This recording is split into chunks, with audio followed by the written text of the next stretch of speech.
dulu kala, hiduplah seorang pemuda bernama Rangga Gading. Dia terkenal sebagai orang yang sakti mandraguna. Namun kesaktiannya itu dia pergunakan untuk hal-hal yang buruk, seperti merampok dan mencuri. Rangga Gading adalah pencuri yang amat lihai, karena dia bisa merubah tubuhnya menjadi binatang, pohon, batu, dan air. Pada suatu hari, Rangga Gading mencuri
Kembalikan harta benda itu. Kembalikan. Kembalikan.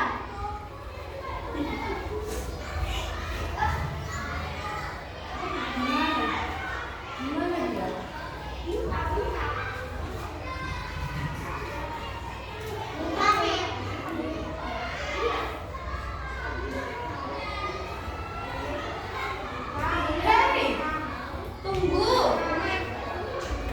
Kembalikan harta benda itu.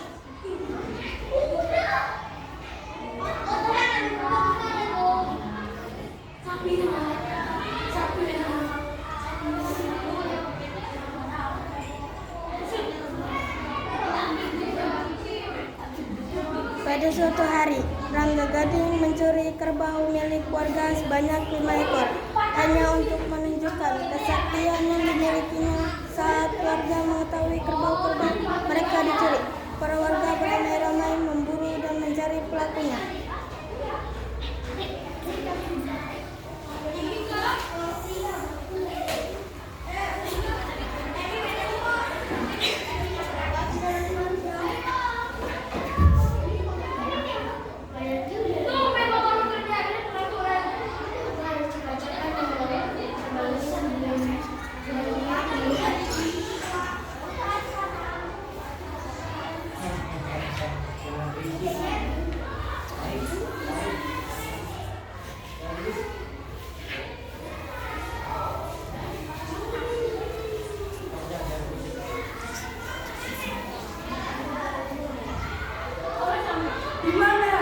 Gimana kerbau yang kita miliki?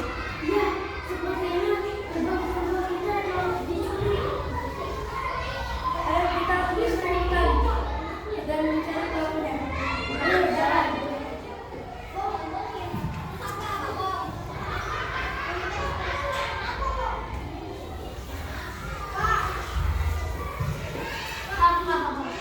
Jaga dan banggalah aku jika kalian bisa.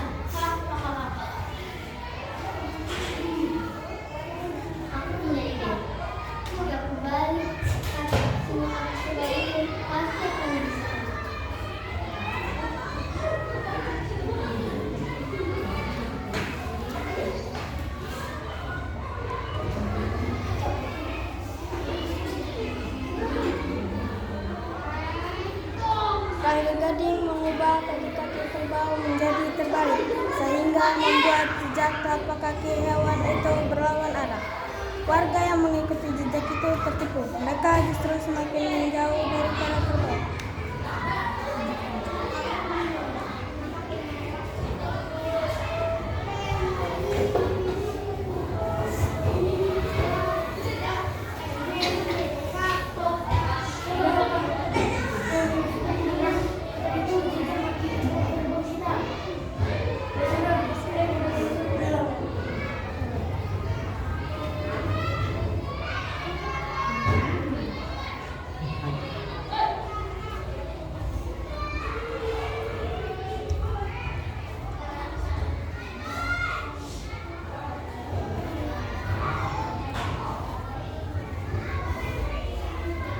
Dimana sedari tadi kita mengikuti jejak ini, tapi kita tidak pernah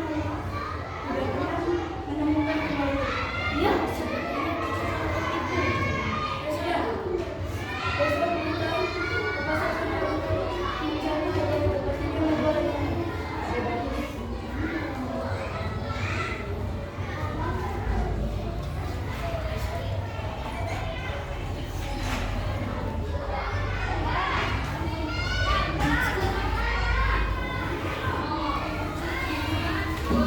Benar saja, dugaan para warga.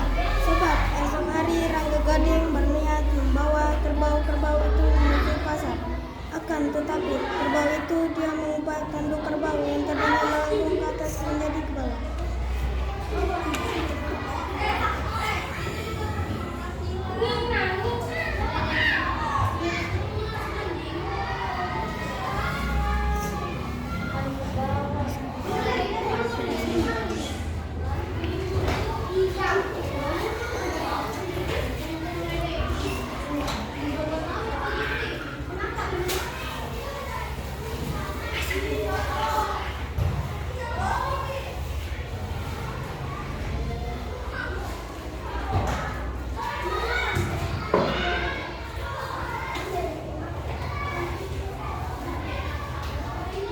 Berhenti. Kau yang mencuri kerbau kita kan? Karena kerbau kita hilang dan kita tidak pernah melihat kerbau sama sekali.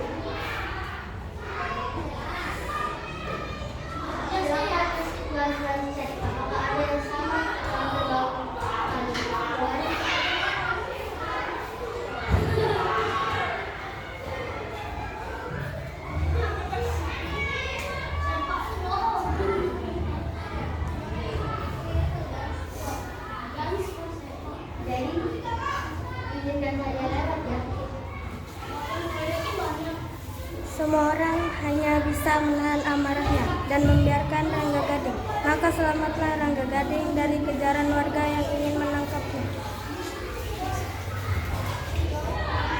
Pada suatu hari, terdengar sebuah kabar mengenai tanah keramat di desa Karamunggal. Konon, tanah itu mengandung emas, hingga tempat tersebut dijaga ketat oleh para penjaga dan tertua kampung, agar tak ada yang mengambil dan mengusiknya.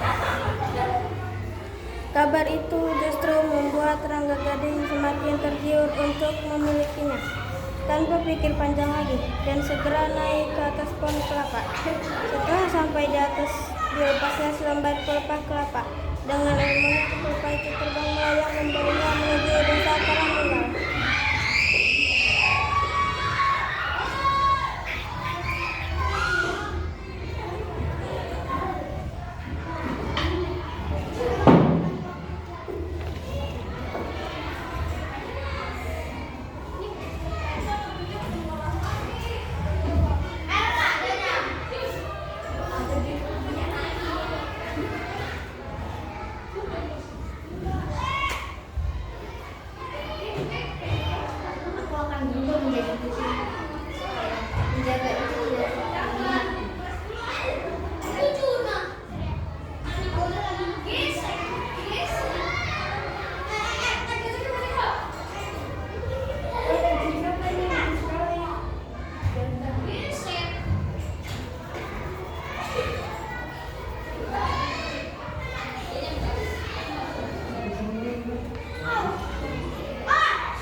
Merasa sudah aman, Rangga Gading mengubah dirinya kembali menjadi bentuk manusia.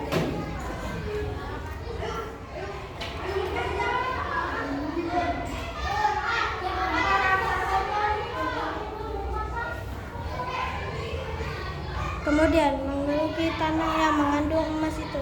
Dia pun memasukkan ke dalam karung. Setelah karung terisi penuh, Rangga Gading memanggil penumpang kelapanya.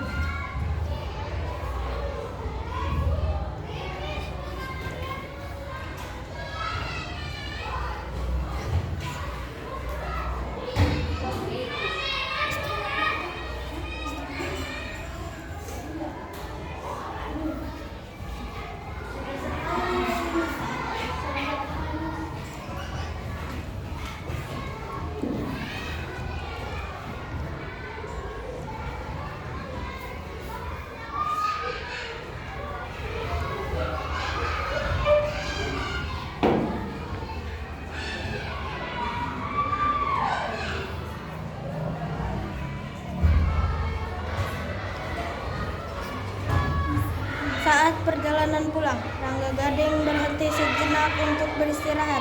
Di tempat yang sepi, Rangga Gading membuka hasil curiannya.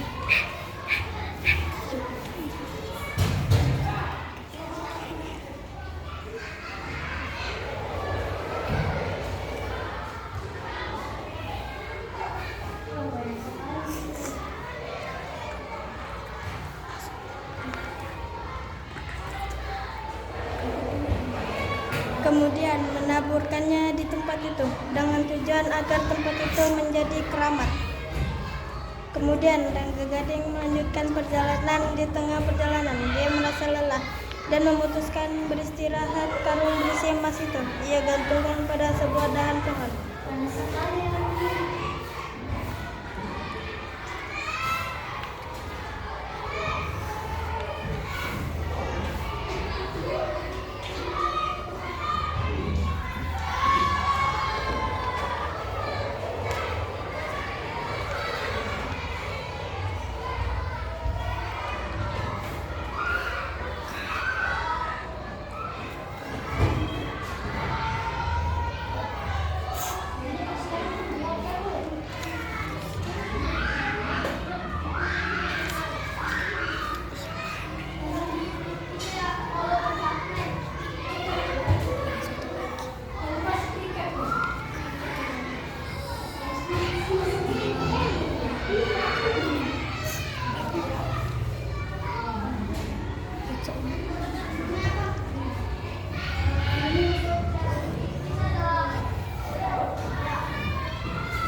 Sayup-sayup terdengar riak air dari kejauhan.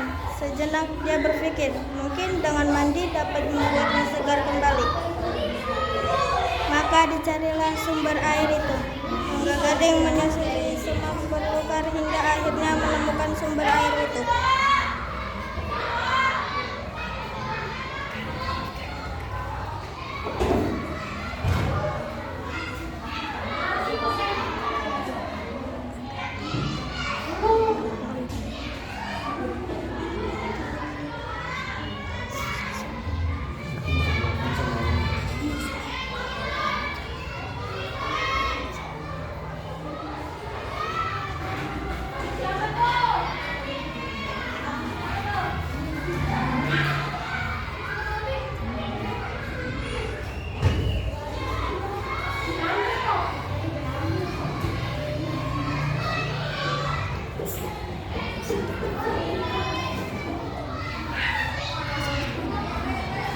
Ketika sedang asik menikmati kesegaran air mata itu, tiba-tiba di hadapannya telah berdiri seorang kakek tua.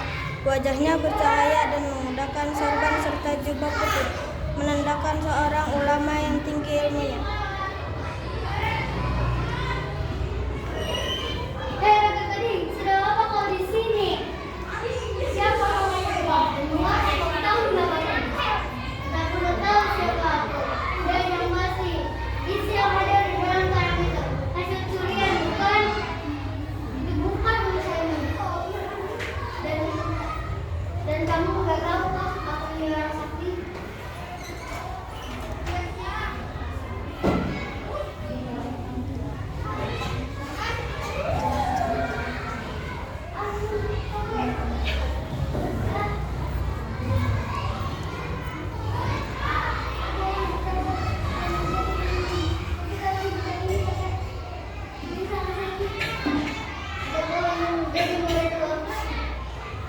Kau tidak boleh melakukan hal tersebut lagi.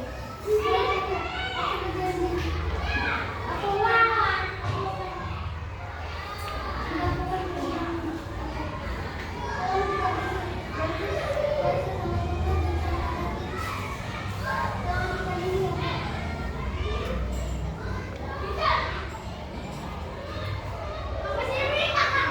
Sang kakek itu pun menghentikan mantranya.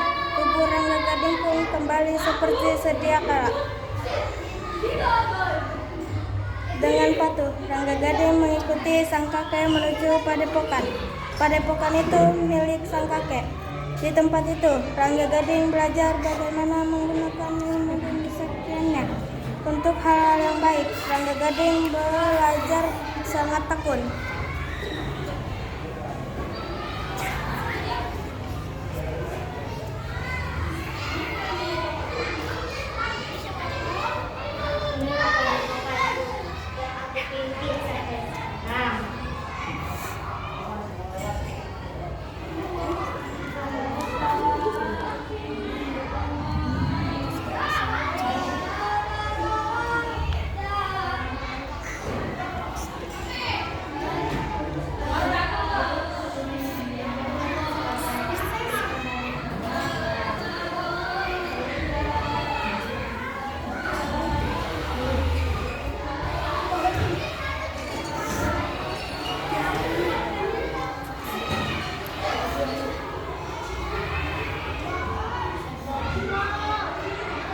Sang kakek senang dengan perubahan tersebut. Hingga suatu hari, sang kakek memanggil Rangga Gading untuk memberitahukan suatu hal.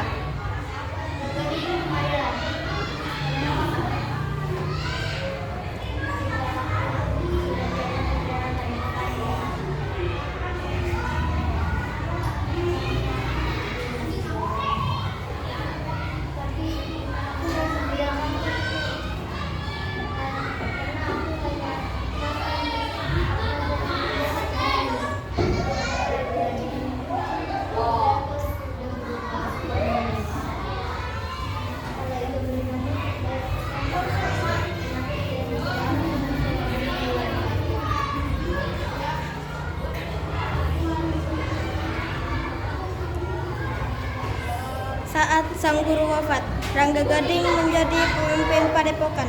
Murid-muridnya semakin banyak dan padepokan tersebut semakin terkenal. Nama Rangga Gading pun dikenal banyak orang sebagai orang sakti yang baik hati.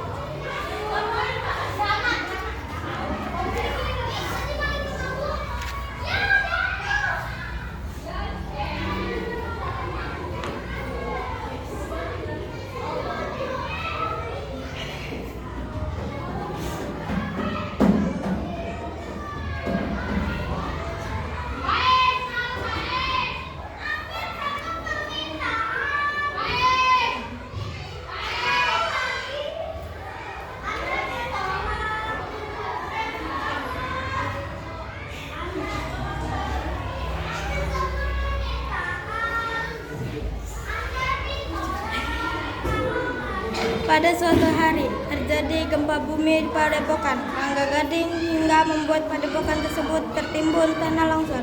Saat kejadian bencana tanah longsor itu, murid-murid sedang dalam tidur.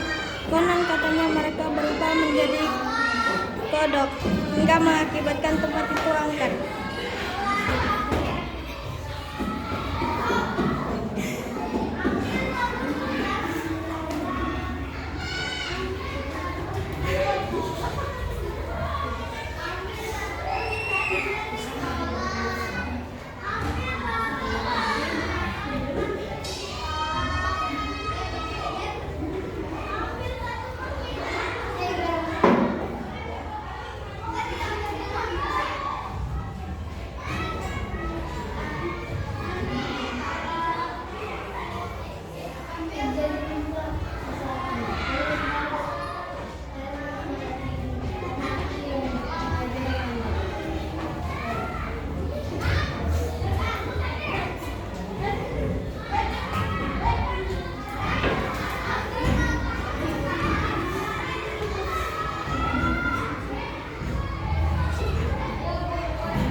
bulan puasa tiba. Di tengah malam saatnya sahur, sering terdengar sayup-sayup dari tempat itu. Bunyi beduk yang dipercaya oleh warga sekitar bahwa itu adalah murid-murid dari padepokan yang tilam dan dipimpin oleh Rangga Gading.